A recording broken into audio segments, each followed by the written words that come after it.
मी मागे आपल्याला द्रौपदीची एक गोष्ट सांगितली होती, आपल्याला आठवते का नाही मला माहित नाही, पण आठवत नसेल तर बरं आहे.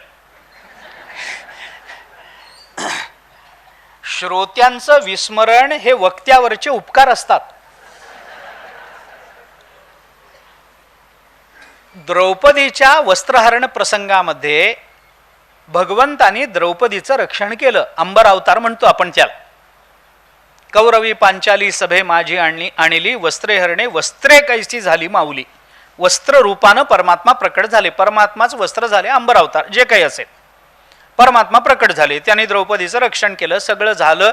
यांना 12 वर्ष वनवासात जावं लागलं. वनवासात गेले. एके दिवशी भगवान श्रीकृष्ण भेटायला आलेले असताना द्रौपदीने हा प्रश्न भगवंताला विचारला की देवा मला एक सांगा, माझ्या अंगावर एकच वस्त्र होतं, त्यावेळेला मी तुमची प्रार्थना केली, गोविंद द्वारिका वासिन कृष्ण गोपी जनप्रिय, की ते कौरवई परिभूतानाम किम न जानासी केशव वगैरे वगैरे मोठी प्रार्थना द्रौपदीने केली. मग तुम्ही आलात, माझं रक्षण केलं. बरोबर. द्रौपदीने विचारलं, ज्या वेळेला दुःशासनाने माझ्या वस्त्राला हात घातला त्याच वेळेला येऊन रक्षण करण्यात काय बिघडलं असतं? इतका वेळ का लावला? त्या वेळेला भगवंतानी हे उत्तर दिलं. तू काय म्हणालीस? गोविंद द्वारिकावासीन, द्वारकेत राहणाऱ्या गोविंदा, मी तुझ्या हृदयात राहतो. तू मला द्वारकेत राहणारा असं म्हणल्यामुळं मला हृदयातून निघून द्वारकेत जावं लागलं, तिथून इथे यावं लागलं तुझं बोलणं खरं करण्याकरता, म्हणून वेळ लागला. मला वेळ लागला नाही, मी तिथंच होतो. गोविंद हृदयवासीन म्हणाली असतीस तर काय बिघडलं असतं? मी लगेच सांभाळलं असतं. पण तू द्वारिकावासीन म्हणल्यामुळं तुझं बोलणं खरं करण्याकरता मला द्वारकेत जावं लागलं. आता जाऊन यायला थोडा वेळ लागतोच, त्याला काय करणार? पण हे गमतीचं उत्तर झालं. भगवान काय म्हणाले, मी जेव्हा आलो, तू गोविंद म्हणालीस ना, तेव्हा गो हा शब्द मी द्वारकेत ऐकला आणि विंद ऐकायला मी तुझ्या जवळ आलो होतो. इतक्या वेगाने मी तुझ्या जवळ आलो. नाम आठविता रूपी प्रकटपही झाला आलो. पण मी काय बघितलं, तू तुझ्या दोन्ही हाताने तुझं वस्त्र धरून ठेवलंयस आणि म्हणून मी थांबून राहिलो. मग द्रौपदी म्हणाली, चुकलं काय? परपुरुष एखाद्या स्त्रीच्या वस्त्राला हात घालतो त्यावेळेला स्वसंरक्षणार्थ ती स्त्री आपल्या हाताने आपलं वस्त्र सावरून धरते. ही एक नैसर्गिक प्रतिक्रिया आहे, स्वाभाविक प्रतिक्रिया आहे. याच्यात दोष काय? भगवान म्हणाले, दोष काहीच नाही, पण ज्या अर्थी तू तुझ्या हाताने स्वतःचं वस्त्र धरून ठेवलं होतंस त्या अर्थी असं आहे की अजूनही तुझ्या अंतःकरणात हा अभिमान आहे की अजूनही माझे 2 हात माझं वस्त्र सांभाळण्याकरता सक्षम आहेत, आणि तो अभिमान होता म्हणून मी काही केलं नाही. ज्या वेळेला तुझे दोन्ही हात सुटले त्यावेळेला मीच सांभाळले. अभिमान असेल तर मी जवळ येत नाही. आम्ही साधना स्वीकारतो पण साध्याची परमात्मा प्राप्ती का होत नाही? कारण साधना करतानाही आमचा अभिमान असतो. का आम्ही म्हणतो आज 3000 जप झालाय, शक्यतो कोणी एवढा करत नाही. कशा करता? पण हा अभिमान असतो. नाथ महाराजांनी म्हटलंय भागवतामध्ये, जवळजवळ इघावे साधन तवतवर इघे साधना अभिमान. आपण साधनेमध्ये ज्या वेळेला प्रवेश करतो त्यावेळेला त्या साधनेचा अभिमान आमच्यामध्ये प्रवेश करत असतो. हे होतच असतं. मग भक्तीचा अभिमान आहे, ज्ञानाचा अभिमान आहे, कर्माचा अभिमान आहे. बरं, भल्यांना आहे. तुमच्या माझ्यासारख्या साधकाला किंवा एखाद्या सामान्य माणसाला माझ्यासारखा हा अभिमान निर्माण होईल याच्यात नवल नसतं. अभिमान लागे शुकाची आहे पाठी, शुकाचार्यांना अभिमान. व्यासे उफराटे दृष्टी केली, जनक भेटीसी पाठविला तेणे अभिमान नाणे खोटे केले. आणि शुकाचार्यांसारख्या महात्म्याला जर अभिमान राहत असेल तर आमची काय कथा आहे? आम्ही कुठेही जाऊ. किस गली में क्या गलबला. शुकाचार्यांसारख्यांना अभिमान आहे. मग जनकाकडे पाठवलं. मग जनकाने सांगितलं, बाबा संगम त्यक्त्वा सुखी व, अभिमानाचा त्याग करा तर सुखी व्हाल. मोठी कथा आहे. भावार्थ रामायणाच्या सुरुवातीला आली, बालकांडाच्या 9व्या 10व्या प्रसंगात कुठेतरी आहे. शुकाचार्य गेले जनकाच्या ह्याच्या दारामध्ये आणि द्वारपालांनी अडवलं. सोडणार नाही असं कुणालाही एकदम. मग काय, आम्हाला निरोप दिला पाहिजे राजाकडे. कोण आलं म्हणून सांग. मग शुकाचार्याने, सांग तुझ्या राजाला जाऊन भगवान शुकाचार्य आलेत, सांग. तो गेला. त्याने सांगितलं, बाहेर कोणीतरी शुकाचार्य म्हणून आलेले दिसतात, सांगतात. ते जनकाने सांगितलं, सोडू नका, थांबवा, अडवा त्यांना. मग त्यांना काय सांगू? संगम त्यक्त्वा सुखी भव, संग टाकान सुखी व्हा. मग ते द्वारपालाने आणला निरोप. यांना वाटलं मला आदराने बोलवतील, पायघड्या घालतील, कारण मी आचार्य आहे, शुकाचार्य आहे. त्याने सांगितलं सोडणार नाही, संग टाकून सुखी. हे म्हणाले, अरे हा सोन्याच्या सिंहासनावर बसला, मी लंगोटी धारण करून आलो आणि माझ्याजवळ काही नाही, हा तिथं सोन्याच्या सिंहासनावर बसून मला शिकवतो काय? संग टाक. आधी याला संग टाकता आला पाहिजे, मग यांनी मला शिकवावं. आणि मग विचार आला की बरोबर आहे, हा मी स्वतःला शुकाचार्य आचार्य म्हणून घेतो, केवढा अभिमान आहे, द्या सोडून. मग द्वारपालाने विचारलं काय सांगू? त्यांनी सांगितलं असं सांग, बाहेर शुक आलेत. अभिमान गळून गेला. मग यांनी सांगितलं, ते जनकाने सांगितलं सोडू नका, त्याला सांगा संगम त्यक्त्वा सुखी भव. मग यांनी परत सांगितलं. मग पुन्हा विचार करायला लागले, बाहेर शुक आलेत, अहो आपण स्वतःला आहोज आहो म्हणून घेतो, केवढा अभिमान, सोडला पाहिजे. मग त्यांनी सांगितलं सांग तुझ्या राजाला बाहेर शुक आलाय. यांनी सांगितलं, जनकाने सांगितलं सोडू नका, त्याला सांगा संगम त्यक्त्वा सुखी भव. मग विचार करायला लागले, बाहेर शुक आलाय असा निरोप दिला, बरोबर आहे. शुक हे नाव या देहाचं का आत्म्याचं? आत्म्याला नाव नाही आणि देहाचं नाव हेच माझं नाव आहे असा अभिमान आपण त्या नावाचा धारण करतो आहोत, याला काय अर्थ आहे? मग त्यांनी सांगितलं त्यांना जाऊन सांगा बाहेर कुणीतरी आलं. त्या राजाला सांगितल्यावर जनकाने सांगितलं सोडू नका, त्याला सांगा संगम त्यक्त्वा सुखी भव, संग टाकून सुखी हो. मग पुन्हा विचारात पडले आणि मग लक्षात आलं, अजूनही आपण स्वतःला कुणीतरी समजतोच आहोत, अजून मी कुणीतरी आहे. मग लक्षात आलं. मग द्वारपालाने विचारलं आता काय सांगू? त्यांनी सांगितलं आता सांगण्यासारखं काही राहिलं नाही, काही सांगू नको. जेव्हा निरोपच आला नाही तेव्हा जनकराजे शुकाचार्यांच्या पूजेचं ताट घेऊन बाहेर आले. अभिमानाची निवृत्ती हीच आम्हाला साध्यापर्यंत पोहोचवणारी आहे, पण तो अभिमान साधनेचा असतो, तो अभिमान उपासकाचा देहाचा असतो. 5-5 तास मी सहज बसतो हो, हे काय आहे? उपासकाला स्वदेहाचा अभिमान आहे. हा माझ्यासारखी साधना कोणी करत नाही, साधनेचा अभिमान आहे. त्यामुळे ह्या साधनेचे असे अभिमान जर असतील तर आपल्याला, म्हणून मी म्हटलं की माणसाला साधन प्राप्त झाल्यावर साध्य प्राप्तीची फार घाई असते, लगेच साध्य प्राप्त व्हावं असं वाटतं, पण साधनेच्या सातत्याची तेवढी अपेक्षा नसते. परमार्थ प्राप्ती अशी जर चटकन झाली असती तर किती सोपं होतं. या जगतामध्ये अज्ञानी बद्ध असा जीवच राहिला नसता ना. 60-60 हजार वर्षाच्या तपश्चर्या मातीत गेल्याची उदाहरणं आहेत आपल्याला. विश्वामित्राची 60,000 वर्षाची तपश्चर्या एका रंभेच्या नादामध्ये, अप्सरेच्या नादामध्ये गेली, आपल्याला माहिती आहे. अशी अनेक उदाहरणं आहेत. कोणाचं तप सुरू झालं की इंद्र तर पहिल्यांदा अडचण निर्माण करतो. मी अनेक वेळेला सांगतो, माझ्या दृष्टीनं इंद्राची व्याख्याच ही आहे की कोणी तपाला बसलं की ज्याच्या पोटात पहिल्यांदा दुखतं त्याचं नाव इंद्र. आणि असे इंद्र सगळीकडे. कोणी चांगलं काम करायला लागलं की यांना बघवत नाही, हे इंद्रच. काही स्वर्गातले काही पृथ्वीवरचे, एवढाच प्रश्न आहे. मग ते अप्सरा पाठव, त्याच्या मनात लोभ निर्माण कर, त्याच्या समोर कामना निर्माण कर, काय वाटेल ते करण्याचा प्रयत्न चाल. कारण काय असतं, शेवटी प्रश्न खुर्चीचा आहे, हे लक्षात घेतलं पाहिजे. त्यामुळे त्याच्याकरता वाटेल ते करण्याची तयारी असते. बरं, प्रतिबंध येतातच. प्रपंचामध्ये जेवढे प्रतिबंध येतात त्याच्यापेक्षा जास्त प्रतिबंध आपल्याला परमार्थात येतात. मी साधं आपल्याला सांगतो, नवीन एक घर आपल्याजवळ आहे, पण जर आपण बायकोला विचारलं दुसरं एक घर घेऊन ठेवायचं का, ती नाही म्हणत नाही. पण त्याच बायकोला पंढरपूरला जायचं का असं विचारून बघा, ती पटकन हो म्हणत नाही. प्रपंचामध्ये प्रतिबंध येत नाहीत असं माझं म्हणणं नाहीच आहे. प्रतिबंध येतात, पण परमार्थामध्ये ज्या अर्थाने प्रतिबंध येतात तसे प्रतिबंध आपल्याला प्रपंचामध्ये येत नाहीत. त्यामुळे महाभारताचं वचन मी आपलं, अशुश्रूषा त्वरा श्लाघा विद्याया शत्रवस्त्रया. अशुश्रूषा त्वरा, माझा मुद्दा इथे, त्वरा. गडबडीनं कधीही विद्या प्राप्त होत नसते, गडबडीनं कधीही ज्ञान प्राप्त होत नाही. तत्वमसी शब्दाचा अर्थ कळाला म्हणजे आम्हाला तत्वमसीचा अनुभव आला असं होत नाही ना. त्याच्याकरता साधनाच लागते, त्याच्याकरता उपासनाच लागते.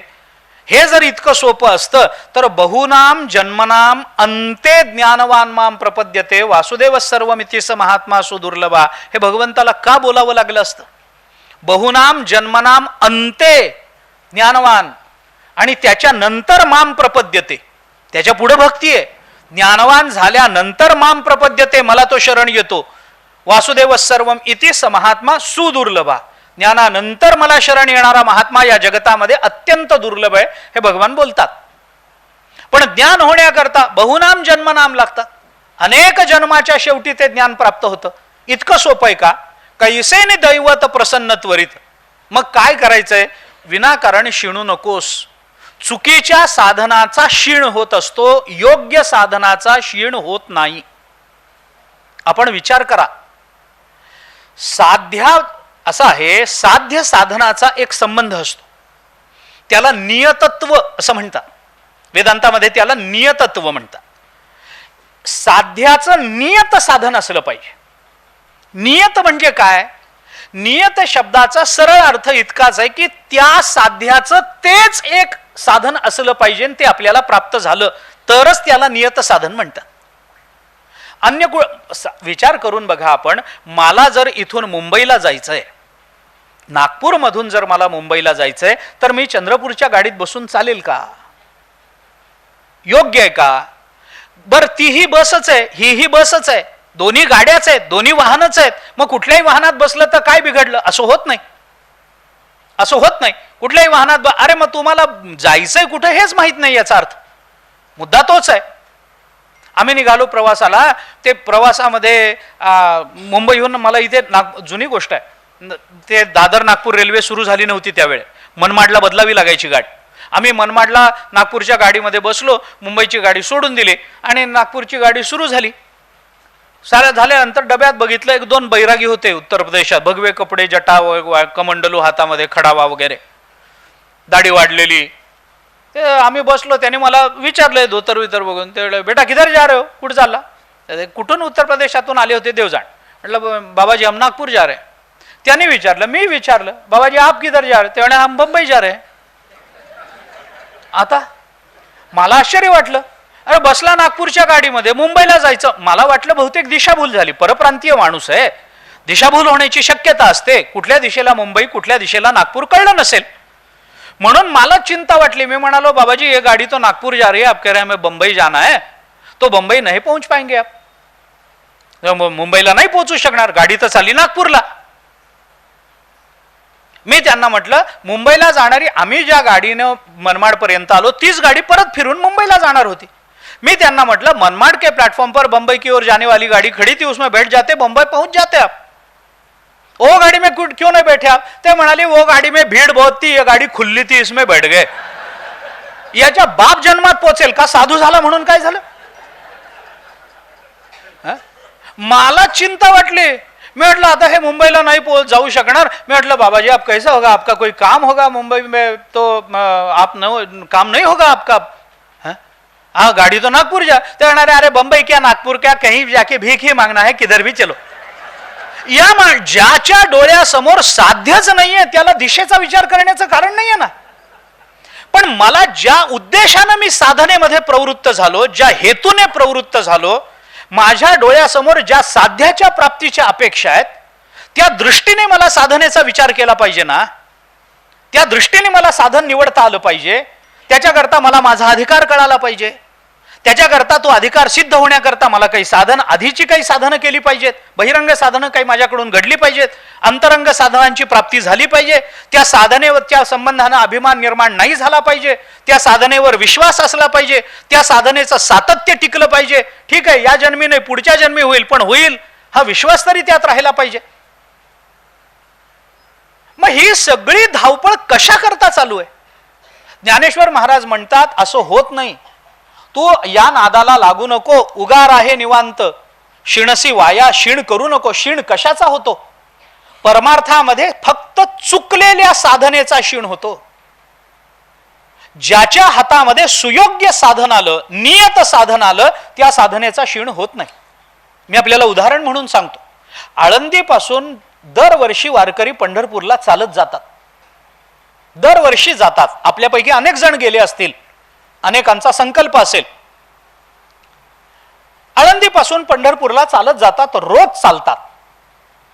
जो वारकरी भजन करत चालतो, दिंडीमध्ये चालतो, नियम पाळून सोहळ्यामध्ये चालतो, त्याला पंढरपूरला जाईपर्यंत आपण विचारून बघा चालण्याचा शीण होतो का? तो हो शीण होतो. असं कधी त्याच्या पायाला फोड येतात, त्याचे पाय दुखतात, त्याला त्रास होत नाही असं नाही, त्याला रोज पाणी बदलतं, रोज त्याला त्रास होतो, रोज 25-20 किलोमीटर चालावं लागतं. एवढं चालण्याची कुणालाही एकदम सवय नसते. त्याच्यामध्ये सासवडला घाट लागतो, अनेक प्रसंग आडवे येतात, खूप ऊन लागतं, खूप पाऊस पडतो, काही होऊ शकतं, चप्पल तुटते, जवळचे लोक ज्यांच्या आधारानं आपण आलेलो असतो ते हरवून जातात. इथूनच घरी निघून जावं असं सुरुवातीला काही जणांना वाटतं, सगळ्यांना वाटत नाही. वारकऱ्याला विचारून बघा, इतके चालत आला 250 किलोमीटर, पाय दुखतात का हो तुम्ही? जे हो, कसले पाय दुखतात, भजनामध्ये कधी पंढरपूर आलं कळलंच नाही. का झालं असं? कारण साधन योग्य निवडलं गेलं म्हणून. ज्या विद्यार्थ्याला त्याच्या कुवतीनुसार जो अभ्यास करायला मिळतो तो विद्यार्थी त्या अभ्यासाचा कंटाळा करत नाही. ज्या नोकरीमध्ये आपल्याला स्वारस्य असतं ती नोकरी करताना आपल्याला सकाळी 9 वाजल्यानंतर संध्याकाळी 5 कधी वाजले कळत नाही. का कळत नाही? कारण त्याच्याबद्दल आवड आहे, कारण हे आपलं नियत साधन आहे असं आपल्याला वाटतं. म्हणून साधन चुकलं की मग कंटाळा यायला सुरुवात होतो. एकदा साधन चुकलं ते आपल्या योग्यतेचं नाही, आपण त्याच्या योग्यतेचे नाही, आपल्याला इकडे जायचंच नव्हतं, लोकांच्या सांगण्यावरून मी इकडे आलो, अशी जी लाख कारणं दिली जातात त्याच्यामध्ये मग साधनेचा क्षीण होतो. म्हणून ज्ञानेश्वर महाराजांना हे सांगायचंय, कैसेनी दैवत प्रसन्न त्वरित उगार आहे निवांत शिणसी वाया. कारण हे सहजतेनं प्राप्त होणारं नाही परमात्मा, त्याच्याकरता परिश्रम तर करावे लागतील. आम्ही स्मरण करावं त्यांनी प्राप्त व्हावं, आम्ही तुकाराम महाराज नाही आहोत. आम्ही स्मरण करावं त्यांनी आमच्या समोर उभं राहावं, आम्ही चोखोबाराय नाही आहोत. आम्ही जनाबाई नाही आहोत की आम्हाला दळायला बसलं तर आता दळ जातच राहिलं नाही, पण आम्ही मिक्सरवर भांड्यामध्ये पायी भरलं की बटन फिरवायला परमात्म्याने नवीन काळातला दृष्टांत, जनाबाईचा दृष्टांत आता देता येत नाही, जातच राहिलं नाही, आता तर तो काय येईल मदतीला?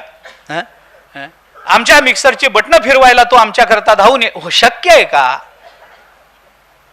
कशा करता येईल? त्यांनी का यावं? आम्ही आतापर्यंत असं काय केलंय म्हणून त्यांनी हातातलं काम टाकून आमच्या करता यावं?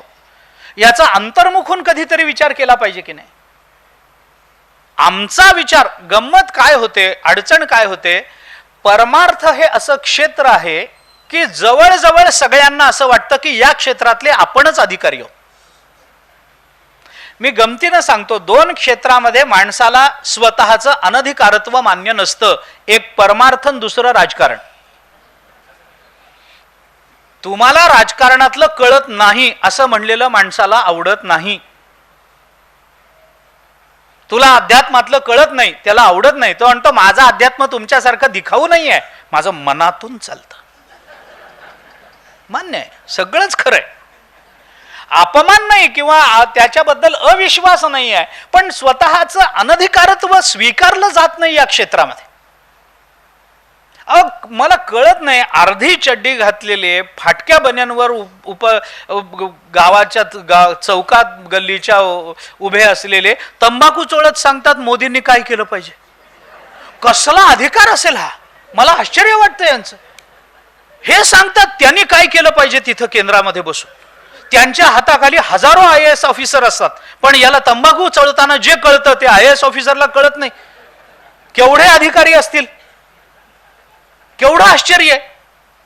आम्ही सल्ला देताना हा विचारच करत नाही आहोत की आम्हाला खरंच याचा अधिकार आहे का नाही, आम्ही खरंच या योग्य परमार्थामध्ये तो विचार आपण केला पाहिजे. उगार आहे निवांत का वाया शिणसी, कशाला शिण करून घेतो? ज्ञानेश्वर महाराज म्हणतात, कारण ते धावपळ करून परमात्मा प्राप्त होत नाही. मग ठाईच बैसोनी करा एकचित्त, आवडी अनंत आळवावा, हे सगळ्यात महत्वाचं. हा एक अर्थ. दुसरा अर्थ मला जो वाटतो तोही सांगतो. कैसेनी दैवत प्रसन्न त्वरित उगार आहे निवांत शिणसी वाया. याचा अर्थ असा आहे की हे जे दैवत आहे हरी नावाचं, ज्याचा विचार हरिपाठामध्ये केला गेला, ते दैवत इतकं गमतीचं आहे. कैसेनी दैवत, अरे हे कसं अलौकिक दैवत आहे, कसं आहे? प्रसन्न त्वरित, ते त्वरित प्रसन्न होणारं दैवत आहे. मी बरोबर उलटा अर्थ सांगतो दुसरा. हे दैवतच असं अलौकिक आहे की याला प्रसन्न करून घेण्याकरता फार काही करावं लागत नाही, फक्त नामस्मरण केलं की ते प्रसन्न होतं. मग नामस्मरण सोडून उगार आहे निवांत नामस्मरणावर का वाया शिणसी, कशाला त्या यज्ञ दान नामोकन ज्ञानन ब्रह्मज्ञानन या भानगडीत पडून शिण करून घेतो बाबा. तिथे शिणच होणार आहे. निगमाचे वन नका करू शोधू शिण, यारे गवळीयाचे घरी बांधले ती दावेवरी, तुकाराम महाराज म्हणतात. अरे त्या वेदाला वन म्हटलंय, निगमाचं वन, निगम म्हणजे वेद, वेदाला वन आहे, त्या वेद म्हणजे वन आहे, त्या वनामध्ये अधिकार नसताना शिरू नका, त्याच्यामध्ये परमात्मा शोधू नका, त्याच्याने तुम्हाला क्षीण होईल. कारण आपला अधिकार तसा नाही आहे, ते शब्द आपल्याला कळत नाहीत, त्याच्याकरता अभ्यास करावा लागेल. मग काय देव पाहिजे ना तुम्हाला, मी सांगतो ना, वेदामध्ये जाऊन निर्गुण निराकार परमात्मा शोधून घेण्यापेक्षा मी तुम्हाला सरळ सांगतो, या रे गवळीयाचे घरी, या गोकुळातल्या गवळ्याच्या घरी या, त्याच्या बायकोनी त्याला दाव्यानं इथं उखळाला बांधून टाकलंय, ते बघा, तेच परब्रह्म आहे. नका शोधू करू क्षीण, त्याला शोधू नका, तिथे त्याला क्षीण होईल तुम्हाला. मग त्याच्याकरता काय करा, या रे गवळीयाचे घरी, गवळ्याच्या घरी या, बांधले ती दावीवरी. सगुण साकार परमात्मा तो प्राप्त होतो ना आपल्याला. निर्गुण निराकाराकरता क्षीण होतो, निर्गुण निराकार आम्हाला प्राप्त होणे करून घेण्याकरता पुष्कळ काही गोष्टी लागतात. सगुण साकार परमात्मा सहज आहे. म्हणून कैसे नि दैवत, हे दैवत मोठा अलौकिक आहे, त्याला काही लागत नाही, फक्त प्रेम लागतं, दुसरं काही लागत नाही. माझ्या विठोबाचा कैसा प्रेम भाव, कैसे नि दैवत, कैसा प्रेम भाव, आपणची देव होय गुरु, आपणची देव होय, आपणची गुरु होय, ऐसा माझ्या विठोबाचा कैसा प्रेम भाव. अन्वय जरा बदलून लावतो. तोच देव होतो, तोच गुरु होतो, माझ्या विठोबाचा कैसा अलौकिक प्रेम भाव, त्याला प्रेमच लागतं, दुसरं काही लागत नाही. मग प्रेम सोडून नामस्मरण, कारण नामानं परमात्मा प्राप्त होतो याची प्रमाण तर आपण पुष्कळ देऊन आलो. नित्य नेम नामे ते प्राणी दुर्लभ, लक्ष्मी वल्लभत या जवळी, नामाजवळच परमात्मा आहे. कितीतरी प्रमाण आपल्याला, नामापरते तत्व नाही रे अन्यथा, वाया आणिक पंथा जाशी जणी. कशा करता, उगार आहे निवांत शिणसी वाया, वाया आणिक पंथा जाशी जणी, कशाला नाही त्या मार्गाला लागून परमात्मा प्राप्ती करून घेण्याचा प्रयत्न करतो, क्षीण होईल तुला. त्याच्यापेक्षा हे दैवत असं आहे, त्वरित प्रसन्न होणार आहे, लगेच प्रसन्न होईल. कैसेनी हा शब्द प्रश्नार्थक नाही आहे. माझ्या विठोबाचा कैसा आश्चर्यकारक, असं कैसं दैवत आहे जे त्वरित प्रसन्न होतं, आश्चर्यकारकता. प्रश्नार्थक शब्दामधून प्रत्येक वेळेला प्रश्नाचीच निर्मिती होते असं नाही आहे. हिरण्यकश्यपूने प्रल्हादाला विचारलं, तुझा देव कुठे? प्रल्हादाने सांगितलं, माझा देव कुठे नाही ते सांगा. आता कुठे नाही ते सांगा हा प्रश्न नाही का, प्रश्नच आहे, पण त्याच्यात उत्तर आहे.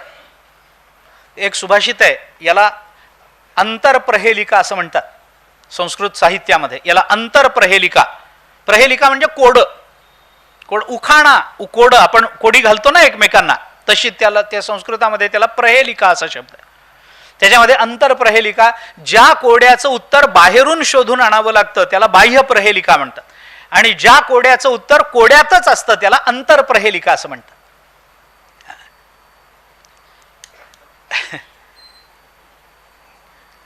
कम संजघान कृष्णा का शीतल वाहिनी गंगा के दार पोषण रतः कम बलवंतम न बाधते शीतम, असं एक सुभाषित आहे.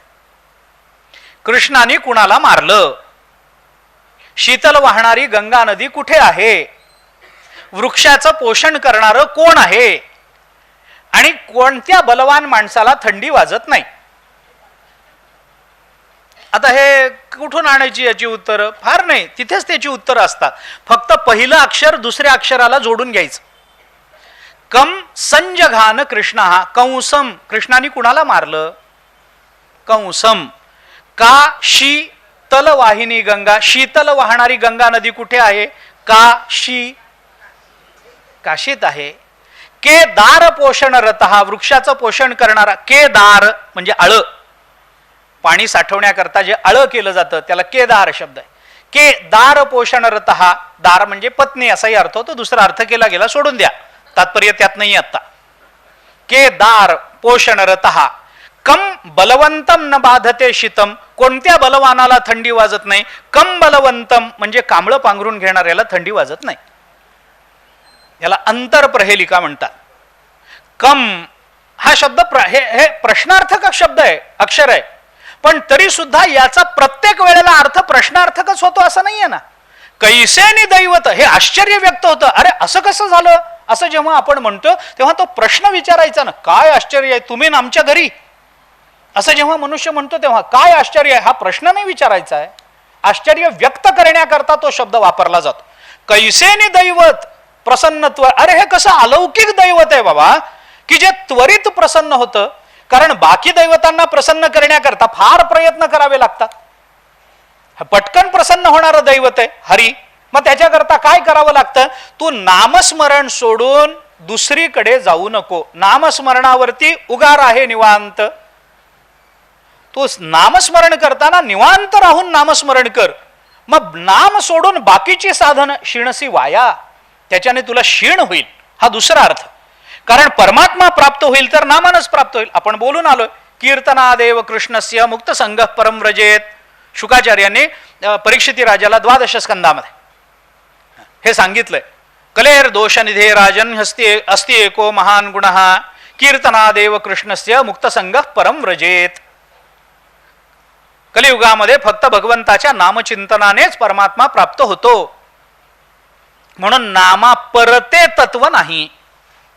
कलियुगा माझी करावी वगैरे वगैरे वगैरे काही प्रमाण आहेत, काही क्षेपक मानली जातात, जे असेल तसं. त्या बृहन्नारद पुराणामध्ये आलं, हरेर नामैव नामैव नामैव मम जीवनम कलौ नास्त्यैव नास्त्यैव नास्त्यैव गतिरन्यथा. नारद महर्षींच्या मुखामध्ये हे शब्द आले. त्यांनी सांगितलं हरेर नामैव नामैव नामैव मम जीवनम. नारद महर्षी सांगतात देवाचं नाम हेच माझं जीवन आहे, दुसरं नाही. का? कारण कलौ नास्तेव नास्तेव नास्तेव गतिरन्यथा. कारण कलियुगामध्ये नामाशिवाय दुसरी गती नाही नाही नाही. बस भगवंताचं ना सत्य साच खरे नाम विठोबाचे बरे. बस भगवंताचं नामच फक्त सत्य आहे. अशी अनेक प्रमाण मी आपल्याला सांगेन. आ ब्रह्मस्तंभ पर्यंतम सर्व मायामयम जगत सत्यम सत्यम पुनः सत्यम हरेर नामैव केवलम. कैवल्याष्टक जगद्गुरु शंकराचार्य बोलतात, निश्वासो नहि विश्वास कदा रुद्धो भविष्यति कीर्तनीय मतो बाल्यात हरेर नामैव केवलम. सगुरुस्स पिता चापि सा माता बांधवोपि सा शिक्षयेच्चेत सदा स्मर्तुम हरेर नामैव केवलम. बस नामाशिवाय दुसरं काही नाही. बस म्हणून पुष्कळ आता नामसंकीर्तन साधन पैसोपे जळतील पापे जन्मांतरे न लगती सायास जावे वनांतरा सुखे येतो घरा नारायण उगार आहे निवांत शिणसी वाया. हा दुसरा अर्थ. का बाबा माणसाला सायास करायची सवयच आहे. काय आहे दुर्दैवाने प्राप्त होणाऱ्या साधनांचा सारासार विचार करण्याची सवय नसल्यामुळे क्षुल्लक कार्याकरता खूप थकण्याची माणसाला सवय लागली. काम असतं छोटंसं पण त्याच्याकरता थकतो फार, कारण ती सवय आहे. म्हणून ज्ञानेश्वर महाराजांनी पुढे हेच सांगितलं, सायास करीसी प्रपंच दिननिशी हरिसी न भजसी कोण्या गुणे. ते हरिसी भज हे सांगण्याकरता उगार आहे निवांत, त्या भजनावर स्थिर राहा. का दुसरी परमात्म्याचं नामस्मरण सोडून बाकीच्या साधनांचा क्षीण का? नामाला क्षीण नाही, नामामध्ये क्षीण होत नाही. ज्ञानाचा क्षीण होऊ शकतो. ज्ञान आपल्याला नाही झालं, कुठेतरी अडचण राहते, कुठेतरी दोष राहतो, मध्ये पुन्हा सगळं पहा. बरं ते अडचण इतकी मोठी आहे की छोटासा दोष असला ना तरी पहिल्यापासून परत करावं लागतं. ते गेलं आहे तिथून नाही. मी गमतीनं सांगतो, आता शिक्षण पद्धतीत काय झालं, 10वीत मुलगा नापास झाला तर पुन्हा 10वीचीच परीक्षा देतो. ती परीक्षा देऊन पुन्हा नापास झाला तर पुन्हा तिथलीच देतो. म्हणजे ती काय सप्टेंबर ऑक्टोबर नापास झाला की पुन्हा मार्च, तिथे नापास झाला की पुन्हा सप्टेंबर. तिथे नापास झाला की पुन्हा काय फेब्रुवारी मार्च काय असतं ते, म्हणजे हे आषाढी कार्तिकी भक्तजन येती चालूच राहतं बरीच वर्ष. हे किती वर्ष असं चालणार आहे? तर चालूच राहणार आहे. परंतु जोपर्यंत तो 10वीतून उत्तीर्ण होत नाही तोपर्यंत त्याला मागेही आणत नाही तर पुढेही जाऊ देत नाही. पण परमार्थात हे चालत नाही. परमार्थामध्ये आपण जिथे नापास झालो ना तिथून पुन्हा पहिलीपासून सुरू करावं लागतं, पुन्हा बालवाडीपासून सुरू करावं. म्हणजे आम्हाला विवेक, वैराग्य, समाधी, षट संपत्ती, मुमुक्षुता, श्रवण, मनन, निधिध्यासन हे सगळं झालंय. पण तत्वम पदार्थ शोधन करताना तत् आणि त्वम या तत्वमसी महावाक्यातल्या लक्षणेचा अर्थ जर आम्हाला कळला नसेल तर पुन्हा तत्वम पदार्थ शोधन करायला लावत नाहीत, पुन्हा विवेकाकडे नेतात. तुला तत्वम पदार्थ शोधन जमत नाही कारण तुझी अडचण विवेकातच आहे. तुला निवडताच आलं नाही तत् काय आणि त्वम काय. मग चल परत विवेकात. पुन्हा बालवाडीत बसवलंय. तिथून पुन्हा मागे यावं लागतं. हे ज्ञानाकरता हे क्षीण आहेत सगळे. बरं, ह्या प्रत्येकामध्ये अडचणायच आहे. विवेकात अडचणायच आहे. वैराग्याची तर फारच अडचण आहे. कुठला विषय कधी मनाला भुरळ घालेल आणि मनुष्य कधी त्या विषयामध्ये आसक्त होऊन जाईल हे सांगता येत नाही. भागवतांनी म्हटलंय ना, बलवान इंद्रिय ग्रामो विद्वांसमपि कर्षती. विद्वांसमपि भल्या भल्यांना, विद्वानांना सुद्धा त्यांची इंद्रिय धोका देतात. 60,000 वर्ष मी आता उदाहरण दिलंय. विश्वामित्रांनी 60,000 वर्षाची तपश्चर्या केली पण सगळी गेली एक अप्सरा समोर आल्यामुळे. आता विश्वामित्राचं जर असं होत असेल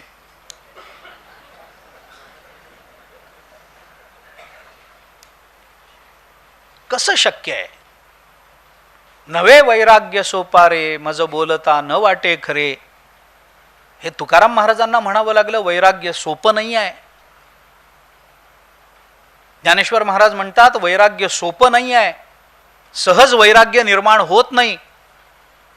त्याच्याकरता फार परिश्रम आहेत. मग वैराग्यानंतर मग शमदमादी षट संपत्ती, त्याच्यानंतर मुमुक्षुता निर्माण होते. त्या मुमुक्षुतेतून श्रवण करावं लागतं आणि हे श्रवण करताना मागचा विवेक बरोबर ठेवावा लागतो. श्रवणामध्ये मागचं वैराग्य बरोबर ठेवावं लागतं. ह्याच्यातलं काही सोडून देऊन चालत नाही. म्हणजे विवेकातून वैराग्यात गेलं की विवेक सोडून दिला. वैराग्य ह्या पायऱ्या नाही आहेत की पुढच्या पायरीवर गेलं की मागची पायरी सोडून दिली. हे सगळं बरोबर घेऊन चालावं लागतं. श्रवणानंतर मनन करावं लागतं. ते मनन करताना श्रवण सोडून द्यायचं. अरे श्रवणाचंच मनन असतं, मननाचंच निधिध्यासन होतं. निश्चयात्मक भूमिका ही निधिध्यासनातून जी सिद्ध होणार आहे ती त्या मननातूनच होईल ना, ती उपपत्तीनेच होईल ना. बरं, हे सगळे क्षीण आहेत. मी खरं अगदी सोपा युक्तिवाद करू. ज्ञान प्राप्त करून घेताना क्षीण होतो याच्यात नवल नाही. नुसतं ज्ञानावरचं प्रवचन ऐकताना क्षीण होतो. मग ज्ञानाचं काय असेल? मग ज्ञानाचं इतका क्षीण आहे त्याच्यामध्ये.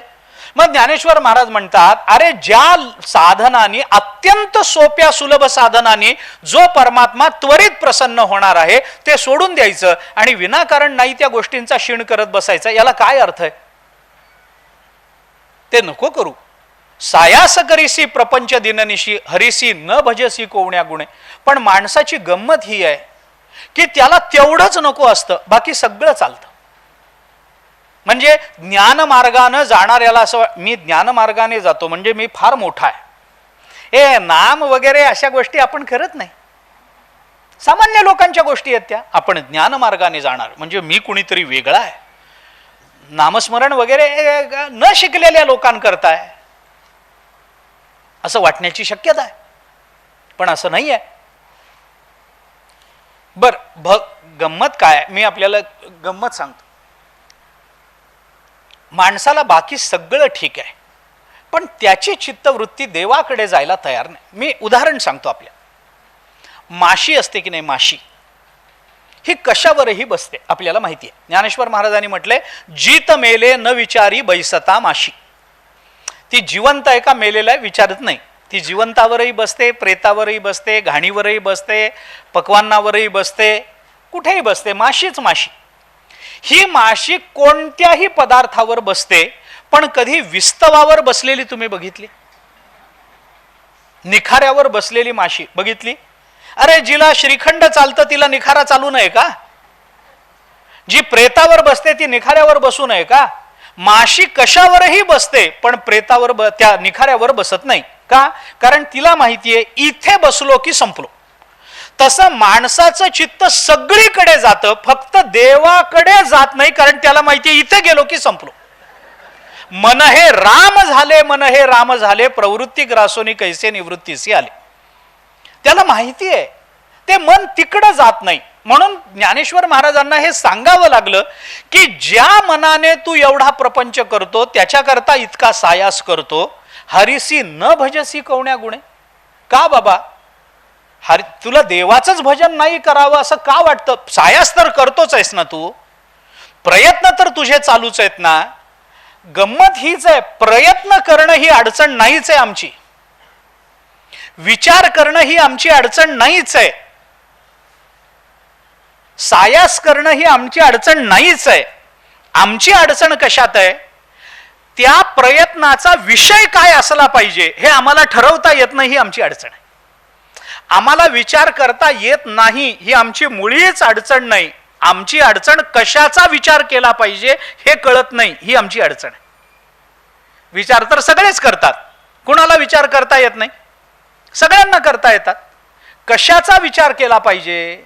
बुद्धी कुणाजवळ नाही, सगळ्यांजवळच आहे. बुद्धीचं आलंबन काय पाहिजे एवढं कळलं पाहिजे. कुणाला बुद्धी नाही? बरं, बुद्धी जर नसती तर त्या नोटबंदीच्या काळात इतकी कशी चालली हो? हा प्रश्न नाही. त्यावेळेला चालवता आली ना, मग इकडेच का चालवता येत नाही? विचाराचा विषय काय आहे ही आमची अडचण आहे. कोहम कथमिदम जातम को वै कर्तास्य विद्यते उपादान किमस्ति ह विचार्यसोय मी दृश्य. अपरोक्षानुभूती नावाचा जगद्गुरु शंकराचार्यांचा ग्रंथ आहे, साधकांकरता उपयुक्त असणारा ग्रंथ. त्याच्यामध्ये विचाराचा विषय काय असला पाहिजे याच्यावर बोलताना आचार्यांचं हे वचन आहे.